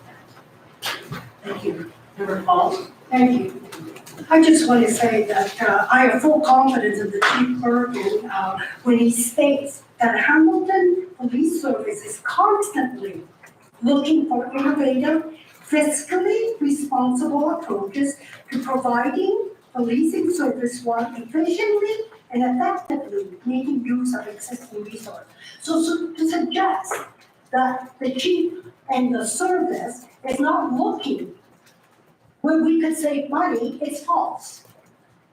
It really is. And that's what is being portrayed here, that, this is the budget and this is going to be. No, the chief and the service board, they have their committees, they come together and they work together to see where they can cut. They do the operation, we're here to say, is that the best you can do? Well, that's fine, you know.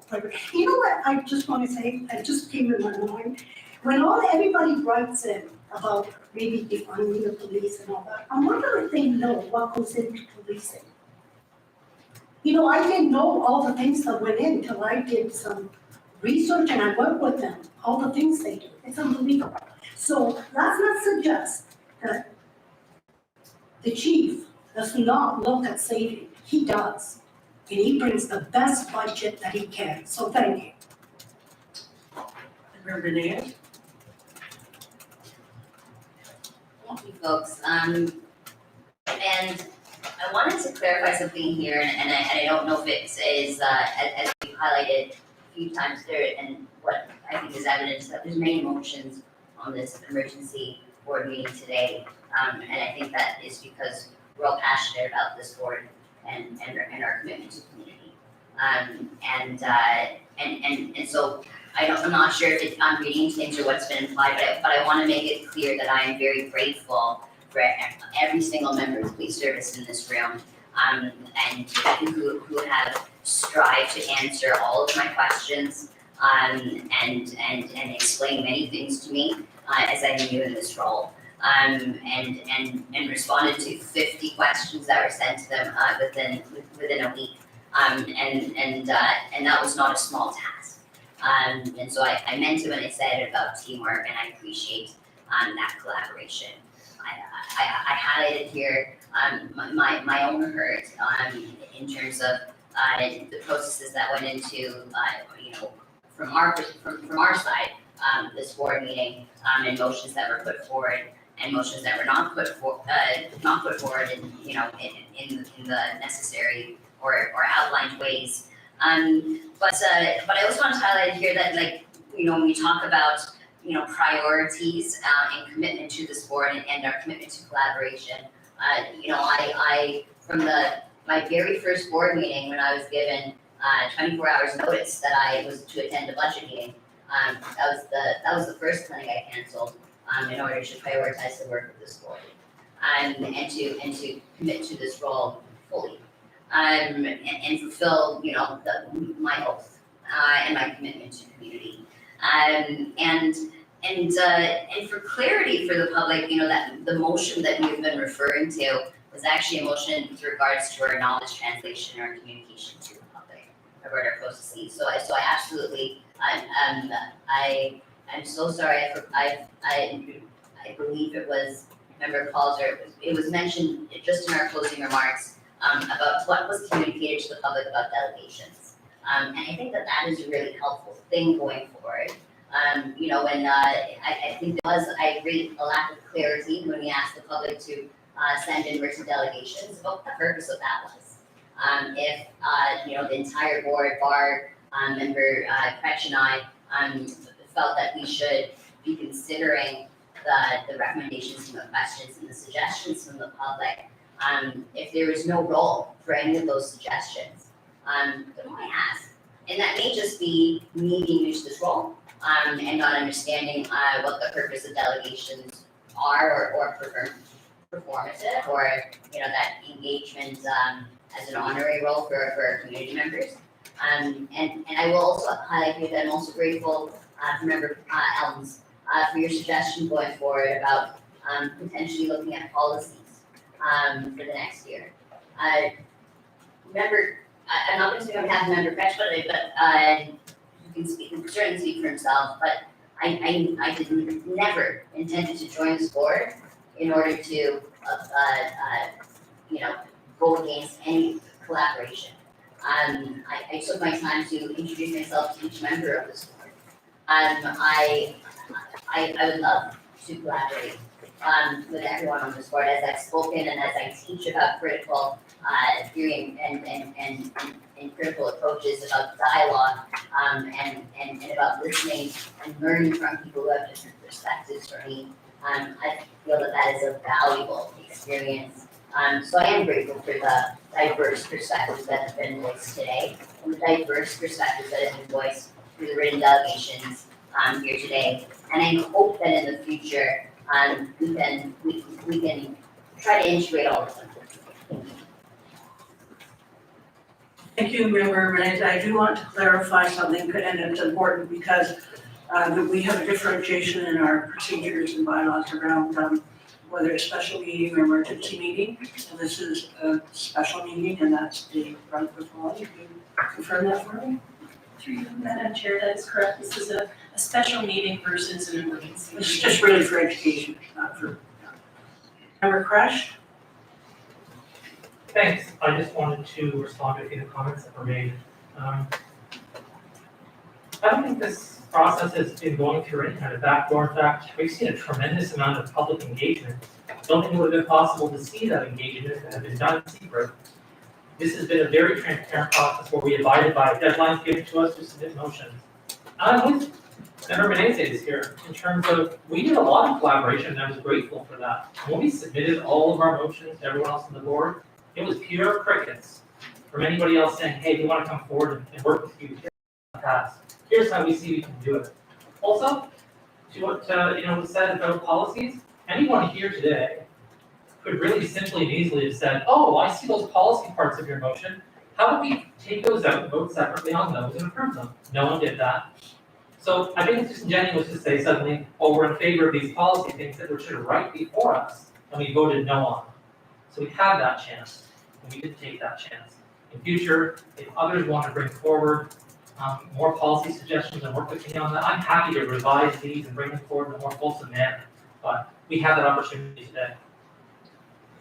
While none of the policy suggestions were taken up, I think no matter what comes out of this process this year, it's going to change the process in the future. So I just want to publicly thank Member Menezes for being a new member of this board and engaging so thoroughly in this process, to collaborating with me. I think having this come back to the board, the motion I moved to City Council, having this special meeting, having the public weigh in on the discussion is, I hope, going to make us better at doing budgeting. It's going to make our processes more open. The next year, we're going to fully meet our terms of reference. I know that Vice Chair Doty said publicly is committed to us having meetings in this year, meetings to change those terms of reference and schedule as many budget committee meetings as we need to. I look forward to the process. Thank you. Okay. Well, I'm going to speak, but I don't know if you want to speak before or after. You would, okay, so you'll have to take a chair. Any other comments? Yes, thank you. Sure. Thank you. I want to speak in favor of the motion because I just want to highlight some of the things that I think that there are some misconceptions. And the strategic plan is very important. We heard from all through 2022 from community surveys, member surveys, community town halls. We're how to receive community input, to listen to the public and the members about what needs to be done and what's important to them to feel safe and comfortable in our community. I think it's important that when we talk about receiving support and input from the public, that it's not just this 1-2 weeks. This is a continuous issue, and some of the new positions to support strategic plan is to continue to enhance that process, and in fact, there are some that are very direct and that we do need to, as we go forward, to look at the race-based data. We need analysts to do it. We need to reach out to the community in many different ways. If we had to reduce some of these or not include some of these motions going forward, there would be things that wouldn't be done. One of the issues that keeps being brought up from time to time again at our meetings is, I don't have enough data. Tell me this, tell me that. And I agree, it's really important that we keep a handle on crime trends and that we keep getting the information that's required to make good decisions, to make many of the ideas may be good, but I think we need to know what the impact is. What's the full impact, not of just this would be an area, there's often I find there's unintended consequences unless we really look into matters. The service has increased its community outreach and with representative groups and that needs to be continued so that we hear. One of the other items in the strategic plan is we're hearing from members that it's under core assets. They need the equipment that's essential for them to effectively perform their duties. That's what some of this, the information in the budget is. I won't go into each detail of the strategic plan. It is available for the budget or for the public to read. It's available and it's available online, and I did have a lot of comments on all of it, but just for the sake of time, I'd say read it and you'll understand what we've heard. The other important unit recommendation or inclusion in the budget that I really want to speak to is the missing persons unit. On October the 7th, 2017, Devin Freeman, an Indigenous youth, left his Flamborough residence for the last time. On April 12th, 2018, Devin's body was found hanging from a tree in the wooded area just off the property of the Flamborough residence. Police policies and practices relating to investigations for missing children and youth in care were a particular focus of an inquest that was held. The jury made 12 specific recommendations to the police only. There were also recommendations to child welfare agencies, to residents, and issues around First Nations and youth experiencing mental health. The recommendations included to make the position of a missing person coordinator a permanent full-time position. And the jury heard evidence about the importance of having a missing persons unit with a dedicated team of investigators who are trained in missing person investigation. I won't go on because it's not, although this was about Devin Freeman, and I had the fortunate, I don't know if it's unfortunate, but I did have the opportunity to attend a circle with his community to see the impact and all of the other organizations that were involved from this. This is not just about Devin, although Devin is very important. This is about many missing people and the impact on them, their families, and so on. And a number, besides the missing persons unit, other units also respond to missing persons. I think this is a very important addition that we have to make. So the one thing, I won't go on and on, but we are having new legislation or revised new legislation April 1st. And we're still having to assess what the impact of the training will be on staff and on staff and board members. Board members, we're going to require as board members to take training approved by the minister. And in fact, we need to have our initial training that any member of a police service board must take regarding the respect of the role and responsibilities of members of a board or a committee. We have to have that by April 1st. I'm hoping maybe it'll help me with all my motions and I'll keep them straight. So I don't take that lightly, but I just said, I apologize if I did transgress anywhere. But anyway, that is important. So I just want to say in summary, in my summary, this board does take its governance responsibilities seriously. And we will address the concerns of the policy concerns that have been raised through these. There are recommendations that the board probably could review or should review to understand what's the true impact. We get the full picture. And we do have a whole cycle annually. All of the departments must report an annual report to the board with the detail, with the data, with the numbers, with what they do. And that comes to the board on a regular, that is our opportunity there to delve into to policy change and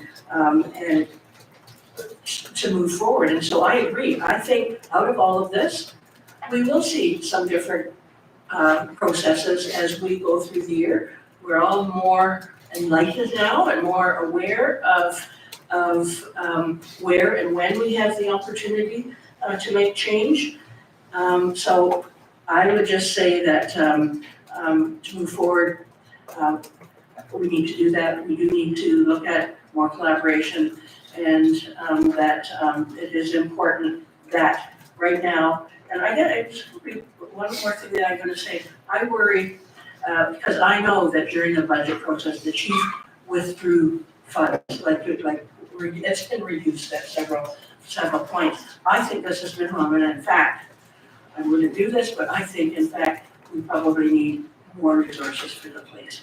I will stop there and just say I will be supporting that motion, and Vice Chair Bennett, I can take back the chair if you wish. I will turn the chair back to you. Thank you. Member Crash. Yeah, there's just 2 points I just failed to say earlier, and my apologies for failing to say so. Number one, because I didn't read every word of those, frankly, I think it was 12 or 13 pages of motion, but I hope I spared everyone the hour or whatever it would have taken to read them all out. But one of the suggestions we made was actually not to amend the inquest requirements, not to amend legislative requirements. Those weren't part of the motion today. Those were not part of what we put forward on the table, just so that's really clear. And just to overemphasize a point I made some months ago, I think the service did take this process seriously. I said that publicly. I said that to the chief. That's not what this is suggesting. I've never suggested once. In fact, I publicly said and thanked the chief for taking the process seriously. My criticism has been to the board, but I've been really clear about that. So I think that that's a really important distinction to make, because this board does have the responsibility. And I hate to do this, but I'm just going to read one sentence out. 39 the Police Act says, and it's the only place that speaks to it. Because people keep saying, well, we can't delve into the operations, folks. I just want to read this. The board shall submit operating and capital estimates to the municipal council. Like, that's the job, right? And I get that some of these things may not have been operational, some are capital, some are deemed to be operational. Whatever, it's a whole budget. That's our job here. And I really think that it's not misinformation to read, hopefully, a law that explains our responsibility here. And like I said at the beginning, I'll end with it. Had anyone here wished to quibble, amend, collaborate, or work on this budget to reduce it, I was always available to have that conversation. I just want to end by saying, Madam Chair, that I've appreciated this process very much so. I would hope that one of the takeaways that we have from this experience is that we acknowledge that to be a functional organization with the board that's doing its governance role, that we have collaboration not just amongst board members, but with the leadership of the actual police service. That's what collaboration is. It's not just amongst board members, with all due respect. It's with the board and the service, so that we have responses and we work together to find the solutions that work for everyone. Thank you. I want to respond to that. I want to say I showed up at the budget committee. Okay, disconnect. Right? I showed up at the budget committee to engage with the service. I did that work, and I want to make that clear. Everyone else had a chance to sign up to be a member of the budget committee, including the member of that. I did that work. I engaged with the police service, so I'll continue to do so. Thank you. Vice Chair Bennett. Thank you, and through the chair. Budget scrutiny is important, and I wrote down my notes so I wouldn't get sidetracked. As a member of the budget committee for the past 4 years, I've looked at all line-by-line items. The budget committee has access to additional information that the board does not have access to. And over the years, many questions, comments, and concerns raised by the budget committee, and as a result, budgets were altered. This year was no different. Our budget increase was 5.92%, and I believe that in today's environment, this is very acceptable. 90% of the budget is people, salaries, benefits, WSIB, 10-year human capital plan, collective bargaining agreements, legislative commitments, and other employee-related costs. Our staff in 2023 received a 1.7% pay increase. I understand that city staff and the HSR negotiated new agreements in 2023, received north of 5.5%. I also understand the city is adding approximately 275 new people in 2024. Our 13 added staff certainly isn't out of line. The other 0.9% of the budget increase includes legislative requirements, some technology, and strategic plan outcomes. The strategic plan was developed and went to the board many months ago. The plan had input from Inquest stakeholders and community members. Some of these items, as our chair mentioned, were the missing person unit and race-based data analysis. It should also be clarified that only 2 new officers are in that 0.9% increase. That is how we get to 6.88% increase over 2023. We often hear about how high the police budget is, or comments that the police is the highest spend in the city. But to put this in perspective, social services is $382 million, transportation $276 million, transit $239 million, and police $230. For city council to ask for a review of the budget is definitely within their purview. Input we receive keeps us focused and held to account. I want to thank senior command and civilian directors for their work on answering the 50 questions that were sent to them. This was a tremendous amount of work and was done in just a few days. I also want to thank all of those who sent in their thoughts about the budget. I want to stress that as a collective board, we value and serve all members of the community. We acknowledge those who have concerns, and we must listen to the heart of those concerns. But I'd also like to highlight some of the positive voices that we've heard. And I've just highlighted a couple of them here. There should be no cuts to the budget. Hamilton Police Service remains an excellent police service.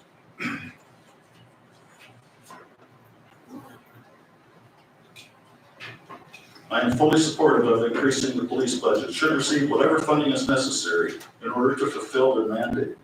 I, along with the majority of tax-paying, law-abiding citizens, should have had enough special interest agendas taken precedence over law and safety. As a female, I want to walk freely down the street. I want to park my car in the underground and not have to worry. I want a physically, mental, and emotional freedom of knowing that the police have the power and the resources to protect me and my family. I completely support our police and the proposed budget. Policing is important to me, and the only increase in my taxes I support wholeheartedly. Individuals are drawn to medicine, policing, and the fire service, already have a mindset of how challenging the work will be before they start. It is clear that successive budget cuts create an environment where important work is almost impossible to do. Does it not make sense to financially support these critical services so that we can attract and retain the best talent? It is critically important that no part of the budget be cut that would impair the ability of the Hamilton Police Service to provide regular police patrols and beat officers to a part of the downtown. I am in support of whatever the police services deems relevant, as police are very important to the Hamilton community. We need more respect for police officers. Almost done, Chair. I fully support the budget increase for for the Hamilton Police Service. Please do not cut the Hamilton Police budget. I really like to see the budget increase. Please make Hamilton safe for our children and grandchildren. We have been law-abiding citizens, paid our taxes our whole life, and never asked or had any assistance. Please make my voice heard. Safety has become a serious issue in our downtown. I urge our police service board not to cut the budget. Today, I said overwhelmingly appreciate every officer in Hamilton. And it goes on and on, but I want to finish with two. Hamilton Police Service is under-resourced my entire adult life. They're understaffed and need to be staffed appropriately. And my last one, for the gentleman who owns quite a few commercial buildings downtown, the local community has been pleading with the police for more boots on the ground. The defund movement seems to have few vocal voices versus quiet majority. I don't know many people that haven't been affected by crime in the last year. The downtown core is as bad as I've seen it in 10 years. We love the action team, but apparently there are literally not enough police bodies to get them back on the street. The defund agenda is out of control. The mounted unit provides strength downtown, and we need to hire more, not less. And so we as a board are called to provide adequate and effective policing. We are in the middle of the hourglass between the service and the community. And by community, I mean 100% of the community. We are responsible for governance and budget. We're not a city department. We're not a city agency. We are a board that must comply with the Police Services Act. Yes, we work with the chief and senior command to hold them accountable, but we also need to work to support and encourage them, as well as our police officers and our civilian staff. I can tell you from my many visits with the squads, I'm very proud of our police officers and the work that they do. When you see on their MPTs, the in-car computers, that there are 20 or 30 calls for service, squads are continually short-staffed, they often skip lunch, and often face very difficult situations. Diminishing police officers or delaying new hires in a city with many issues and a growing population is clearly not a good direction. Our mental health service is the envy of policing in Canada. Our crisis response branch manages MCERT, Mobile Crisis Response Coast, Crisis Outreach Support Team, which is a mental health worker and a police officer together. Social Navigator, super cool. It's so wonderful to see in downstairs in headquarters every morning. EMS, several NGOs, St. Joe's Health, John Howard, Hamilton Regional Indian Center, YMCA, all working and strategizing together each morning for their daily activities. And of course, our latest endeavor, RIST, Rapid Intervention Support Team. I feel very fortunate to have seen this in action. We have made great strides in the last few years related to mental health, and I believe that while working with our partners, even more positive gains will be had. So let's focus on building morale with our 1,200 employees. Encourage and thank them for the work and be part of laying the groundwork to help them. Vice Chair, you need to wrap up soon because you're Well, well over your 5 minutes. Well, I appreciate the attention and scrutiny that went into the 4 motions we learned. I make this motion so we can move forward with the 2024 budget. Any other discussion? Not? Okay, since I think, does everybody have a copy of this motion? Says that the board shall stand behind this recommendation for a 2024 budget increase of 6.88% or 13.32 million for a total combined budget of 206.92 million, as presented by the Chief Bergen at the General Issues Committee meeting on January 22nd, 2024, and that the Administrative Director, in collaboration with the Chair, will send the board's decision back to the City GIC no later than February 15th. Those in favor of the motion? Those opposed to the motion? Motion carries 5-2. Any further business? We normally have a closed session. There's no need for a closed session at this meeting. And so the board's by the procedure bylaw, the matter today will be this, at a special meeting, will be reported back and ratified at the board's regular meeting, scheduled for February 29th.